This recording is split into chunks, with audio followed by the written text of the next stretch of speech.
hagas la tarea. La tarea, por favor. ¡No bueno! Es bueno que no hay tarea. Clase, no hay tarea. Es bueno. Es importante que tú asustes, señor Stutzman.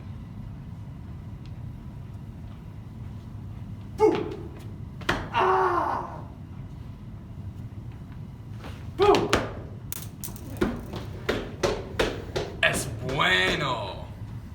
No es obvio que señora Paulson diga. Estudiantes, escúchenme. Tienes que repetir las palabras. Dice hola. No, lean los libros. Ustedes tienen todo lo que está aquí en el libro. Mira, léalo. Léalo. Otra vez, más. Más fuerte. Vámonos. Ay, Dios mío. Chicos, ustedes no me escuchen. Y con esta tengo muchos problemas. Sí, con el otro lado. Ay, Dios mío. Abre el libro en página 288. Amigos, no puedo hacerlo. Ustedes no entienden. Voy a ver. Adiós. ¡No bueno! Es triste que tú entres en la clase de matemáticas.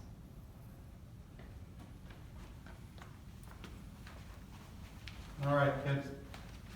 Today we're going to take the easy problem of finding the integral of x squared dx as x goes from 2 to 6. Of course, we know this is to take the antiderivative. So it'll be 1/3 x cubed, and we're going to evaluate that from 2 to 6. And the way to do that is, yes, no, right? Divided by 3. 8 divided by 3 equals, can do that in our head, we get what, 208? Over Yes. 3. And then divide 7 times 1/3, 67 1/3. And that's as easy as it gets. No bueno. Es malo que tú luches con los señores. No bueno. Preferimos que tú nos sostengas las manos con tu novio en los pasillos. No bueno.